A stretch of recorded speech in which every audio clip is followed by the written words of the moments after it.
that, I would like to welcome all of you, and especially our panelists. Thank you. Should I take it away? Yes, sir. All right, perfect. Thanks so much, Fawad. Thank you, Wendy, for agreeing to be on this panel. I'm looking forward to a radically honest conversation appropriate to times of profound crisis, but what kind of crisis? And that is something that we should really dig into. So let's just get right into it. Why the Capitalocene thesis?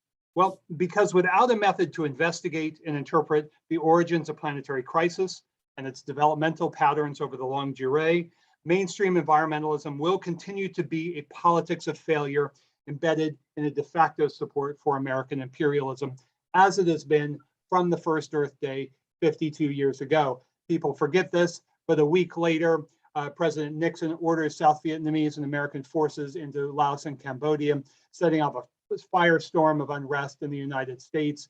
And the whole Earth Day infrastructure that had mobilized 20 million people a week before sat on its hands, sat on its sidelines, and continued to do so really to this day when it comes to American neoliberal imperialism, both by economic means, as in its support for NAFTA, and its de facto support for or silence about American regime change politics, from US support for death squad fascism across the third world to today's regime change politics. So we want to have a serious historical investigation of the origins of crisis and to look at what is and what is not there in the post-1968 environmental imaginary. So since then, the dominant view of the crisis, really today and then, remains remarkably similar. True, the crazy populationists have, to some degree, been sidelined. In its place is an embrace of an abstract industrialism. Al Gore called it our industrial civilization, now coupled with wild enthusiasm for green austerity, sometimes known as degrowth, and an incipient but powerful form of techno-scientific green authoritarianism. So from the first Earth Day, environmentalism, let me call it the environmentalism of the rich, bore all the imprints of an alliance between the political elites, the media propaganda complex, and the professional classes, sometimes then is now called the professional managerial class. This environmentalism had little in common with the era's working class, anti-imperial and anti-racist struggles, a line advanced by Martin Luther King before he was killed by the US security state in Memphis on April 4, 1968. Environmentalism, this environmentalism of the rich, is often called a movement, but it is a movement that is, to quote the great muckraking journalist James Ridgway, one whose ideology was cooked up in a lab and whose sense of political action was to legislate from the courtroom. So from the beginning, this environmental imaginary of the rich had little interest in history. This should not surprise us. To see the world in terms, and I quote the Anthropocene headline of humans overwhelming the great forces of nature, is to see the world in a thoroughly modern, thoroughly imperialist, thoroughly bourgeois way. Of all the ruling abstractions nurtured by the civilizing project since 1492, none are bloodier than those of man, nature, and civilization. These are not just ideas, these are real ideological ruling ideas that have shaped the world that we inhabit. The rise and development of capitalism, therefore, has been premised on a unique form of what the great socialist feminist thinker Esther King called human sacrifice, the expulsion of the vast majority of humankind from civilized society. Such fetishes are, well, like all fetishes, ahistorical, even when they evoke past events. That is to say, they ignore precisely what the Capitalocene thesis insists upon: the investigation and interpretation of the origins of planetary crisis, its turning points, its phases of development. Sometimes people call this world historical emphasis abstract. In my view, world history is, well, anything but abstract. It is anything but the general context for specific regional developments. The history of capitalism shows us as much. The sine qua non of the capitalist world ecology is its developmental patterns that mobilize and entwine relations of power, profit, and life in the most intimate and the most expansive ways. From the beginning, capitalism joined the transformation of the body and the biosphere. We can pretend that capitalism has no historical tendencies, secular trends, patterns, imperatives, but that will not protect us from its ecocidal and genocidal violence that indeed concentrates at particular scales with a particular sense of geographical possibility in forming imperial class capacities. Nor will it inform a planetary justice that must be of necessity internationalist if we are to confront the biospheric dictatorship of capital and its willingness, well, to borrow a phrase from 1968, to destroy the village in order to save it. In recent years, there has emerged, well, a scene mania. There are over 80 of them. Some are playful, some are sectarian, many are explicitly hostile to what the Capitalocene and its twofold commitment seeks to do. That is, on the one hand, to naming the system of power, profit, and life that has been a geobiological and class force since 1492, and to investigating and interpreting the origins of planetary crisis as the origins of capitalism. This is the flight from world history. And it's commonplace in many of these themes, but the popular Anthropocene above all. I have no quibble with the geologists, although I do take a side with Maslin and Lewis on the Anthropocene event and the Orbis spike, but that's a completely different question. We're dealing with geohistory. And the flight from history in these arguments, the popular Anthropocene, and an effort to conceptualize the historical origins and development of planetary crisis, really the arguments are more or less twofold. One is an empiricist assertion that world history is diverse and therefore cannot be grasped in its combined and uneven patterns.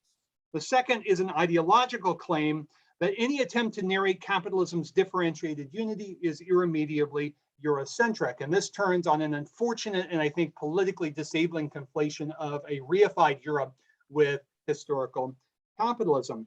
The crux of all of the scene mania and so much of critical theory these days, I think is again, quite politically disabling.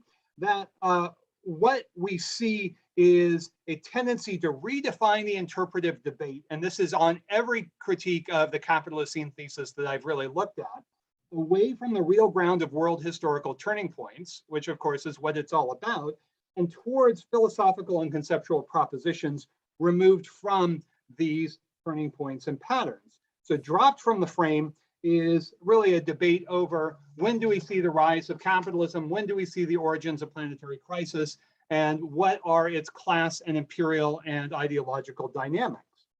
Well, I think that one of historical materialism's greatest contributions is its interpretive power to demystify the bourgeoisie's ruling abstractions in service to socialist revolution. So these ruling abstractions, man, nature, civilization, of course, these emerge very, very early and can be thought of as the kind of ideological trinity that then creates something we can call bourgeois naturalism.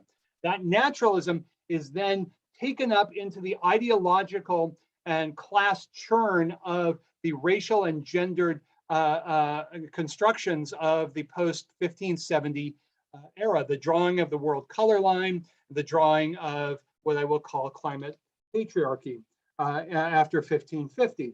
And so what historical materialism allows us to do is to see the concrete interpenetration of everyday life between the structures of capital, the structures of feeling, and the structures of power in a multi-layered and combined and uneven way. Let's do away with this sort of post-structural conceit that Marxism is just another form of modernism and recognize that dialectics always unfolds through, not in spite of, diversity and variation. So for Marx and Engels, this globalization of capital, in the sense that I've just outlined, was irreducibly shaped by what they call a twofold relation of class society. It was not only socio-ecological at every turn, but premised on an active materialism through which class society is at once unevenly producer and product of webs of life.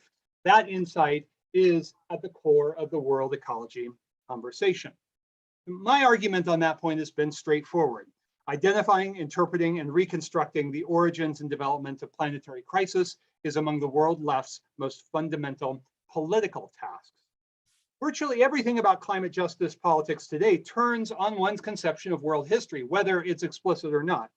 Ahistorical thinking is, well, almost guaranteed to reproduce the bourgeoisie's ruling ideas. The second wave environmentalism after 1968, for instance, was hostage to the dominant fetishes of the 19th century of populationism, industrialism, scientism, and so forth. It was, and sadly still is, an outlook strongly predisposed to technocratic and technological fetishes and to ignoring imperial power and environmental problems faced by workers and peasants around the world.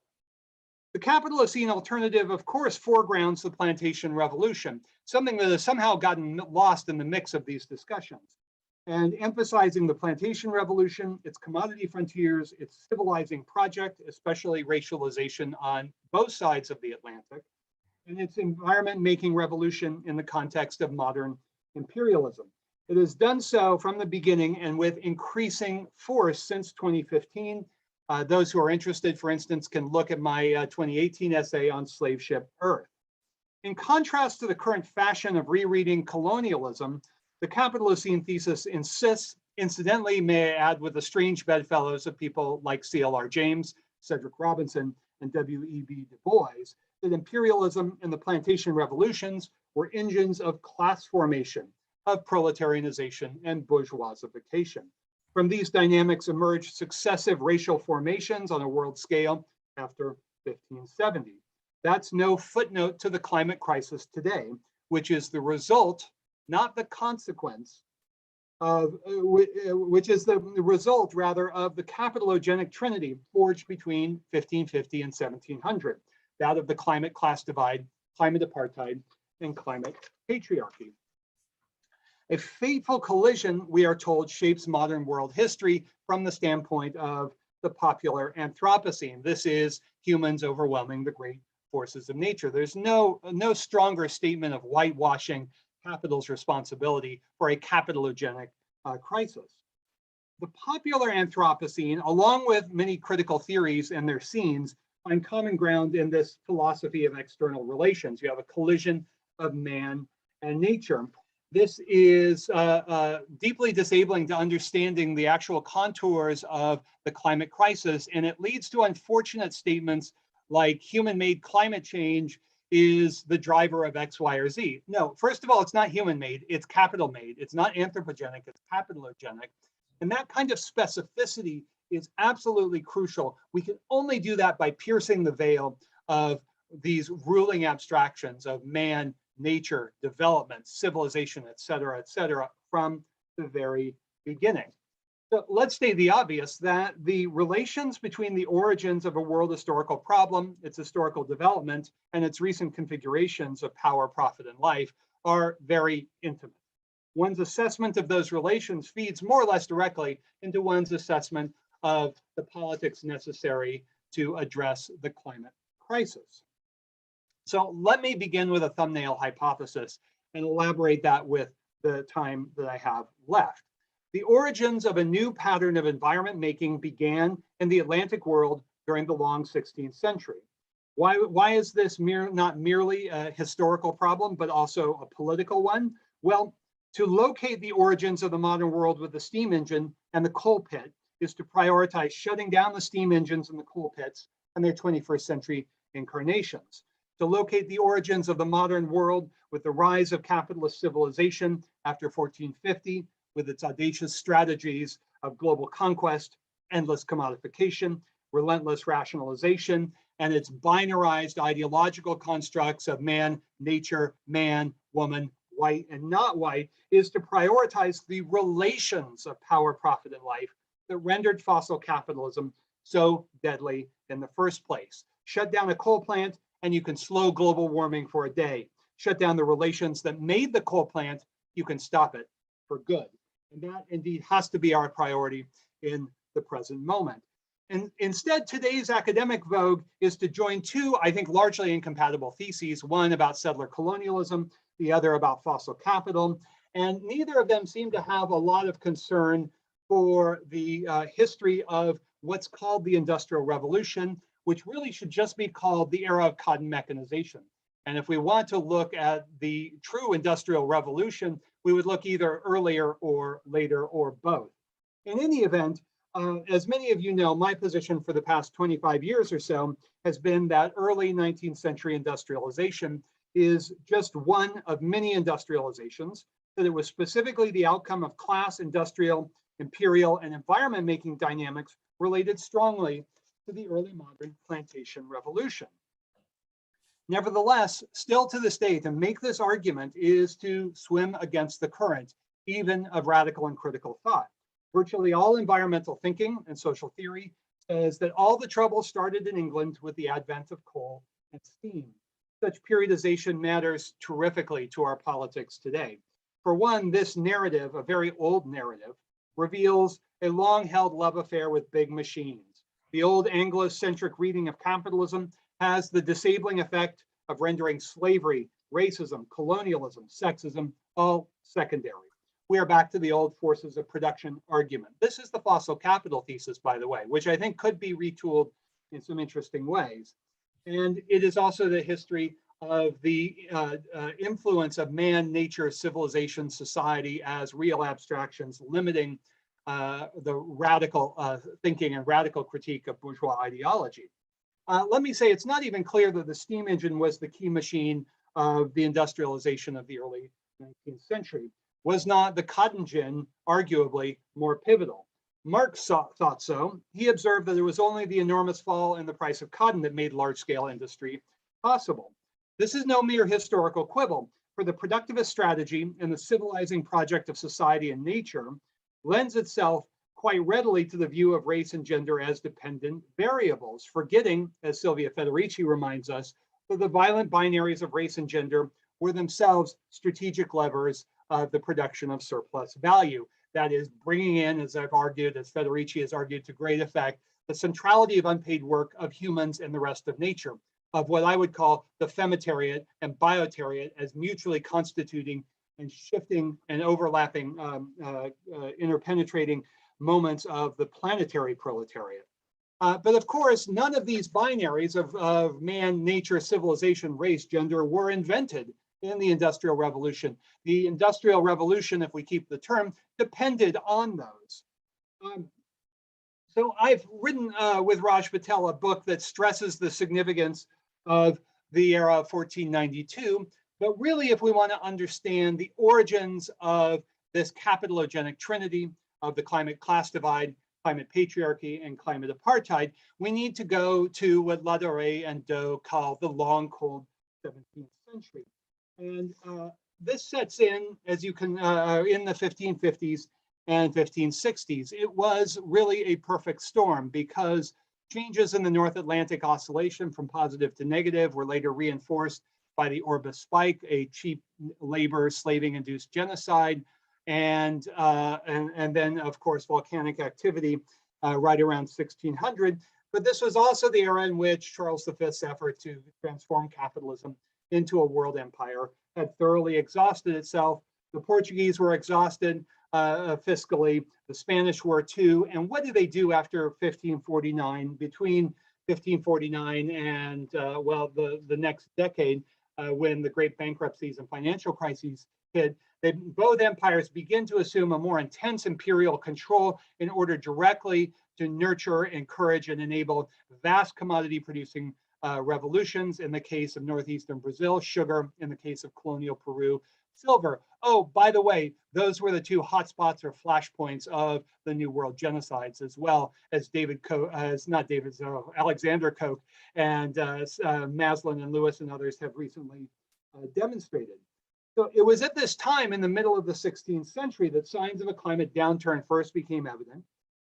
The climate conditions deteriorated rapidly after 1600. And for the most part, this was a natural forcing event, but it was also the first capitalogenic event created by the slaving-induced genocides in the New World. I want to underline that point. This was not microbial determinism. This was not, whoops, the microbes would have killed everyone. No, they would have killed maybe 25, 30% of the population, which would be horrific, but they would not have killed 95% of the population, which then had terrific impact on planetary climate, at the heart of what Jeffrey Parker calls the global climate. And that's important because this era of the long, cold 17th century is when we get the climate class divide, climate patriarchy, and the world color line. The world color line, of course, begins in a very tentative way in the 1570s and doesn't really mature until about a century later, although we see early glimpses of it in the response to, say, alliances between indigenous and slaves in northeastern Brazil in the 1590s and all of that. But what we see in this era was a partly induced capitalogenic climate crisis, and B, a climate fix. And climate fix was essentially to drive hard and fast to frontiers of cheap nature to secure cheap food, cheap labor, cheap raw materials, and cheap energy of every kind. It wasn't centered it wasn't limited rather to the New World. It also had decisive moments across Europe, as I've shown. And what's crucial to remember is that the climate conditions of this era were those that had essentially brought down the Roman West in the 4th and 5th centuries and feudal Europe in the 14th and 15th century for distinctive reasons, but nevertheless, periods of dramatically unfavorable climate change across the past 2-3 millennia have been very, very bad for ruling classes, have been moments of extraordinary war, social unrest, political unrest, and all the rest. So we have to understand that capitalism as we've known it takes shape out of this climate crisis of the long, cold 17th century. And it's here, of course, that we see the full bloom of the Plantation Revolution. And what we see here is long before the steamship could send guns and soldiers and accountants and bankers up the rivers of Africa, up the rivers of China, into India, all these other places. Long before that was an environment-making revolution, unprecedented in human history in its scale, scope, and speed. And I've written quite a bit about this, so I'll just give you the barest sense of it, that what you have almost everywhere, from northeastern Brazil to the Baltic to Southeast Asia to the fishing grounds of Newfoundland, everywhere you see this extraordinary labor landscape revolution that had no precedent at all in the history of pre-modern civilizations. Pre-modern civilizations sometimes did bigger projects, the Great Wall, the pyramids, but nowhere did we see a civilization become a global environmental geobiological force, if you will, at this scale and on this speed. So the unprecedented character of this revolution is impossible to overstate. And I've said frontiers, but let's remember, sometimes we call them commodity frontiers, but really they were imperial frontiers of militarized accumulation and the civilizing project that sought to establish the conditions for appropriating the unpaid work of, to quote Maria Mies, women, nature, and colonies. So this puts together as a differential unity the proletariat, femitariat, and biotariat in the rise of capitalism. This is the planetary proletariat. That there was one way to put this, as Raj and I do in 7 Cheap Things, is for every great proletarianization, there's a great domestication. But there's also a great enclosure of extra-human life and the mobilization for free or low cost of its capacities to work for capital. And that's really, really fundamental because it brings together imperial power and science in its double register as force of production and as ideological mechanism. Of course, we live in an era where good science is invoked as the way to manage the biosphere in the interests of the 1%. Now, what I've said all here can be almost summarized in one line from the great Claudia von Berlehoff, that with the rise of capitalism, the invention of nature as a real abstraction became this kind of dynamic. Nature, she says, became everything the bourgeoisie did not want to pay for. And so there's a lot that I can go through, but when we think about the Plantation Revolution and as an engine of proletarianization, as CLR James and Cedric Robinson and many other people have insisted, that we are looking at the normal state of proletarianization in the capitalist world ecology, which is always semi-proletarianization, which always relies on even greater contributions of unpaid work, again, from the femitariat and biotariat. And if we don't have a climate justice that will be able to put those together, we're back in the bind of the second and third internationals, never mind the dismal and utter failure of modern environmentalism, to be unable to put these questions of work and power, of capital and civilizing projects, above all the critique of ideology, together in some very, very robust ways. Now, what we want to, let's end on this because we're out of time, that we can recognize that no civilization has been more Promethean in its aspirations than capitalism. Prometheanism has no more to do with man than it does to do with nature. It is the justification of a super exploitation project that begins with turning webs of extra-human life into profit-making opportunities and moves very, very quickly through imperial bourgeois naturalism to create new categories of oppression around race and gender that are fundamental to the accumulation of capital, that are fundamental to the dynamics of class formation and, yes, class struggle on a world scale. And so what we are looking at in the present moment is the challenge really of a very old question on the left, which is how to forge internationalist alliances against the managerial technocratic impulse of, of planetary management. And this is the chart, this is the road charted by the World Economic Forum, the Davos Project, the Great Reset, all of this, which has actually quite terrifying implications, but it's deeply rooted in the managerial outlook of modern environmentalism since 1970.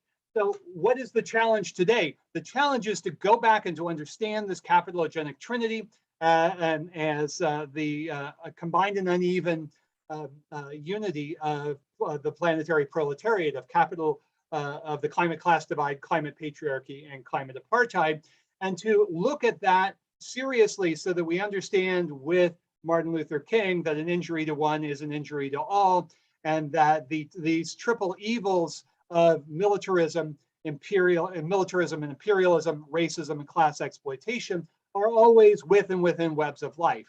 So to conclude, that the challenge here before us is to forge international alliances, but not on the ad hoc basis that this sort of democratic theory of causation, race, class, gender, but we're not actually going to reconstruct the history. We're going to, the alternative is to look at race, class, gender as dialectically bound from the beginning, but not all starting at the same time, that there's a logic and a sequence of historical unevenness and combination that we have to look at very seriously in order to understand the possibilities of the present.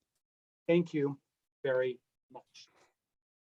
Thank you, Jason, for that forceful presentation. So we'll now move on to Wendy.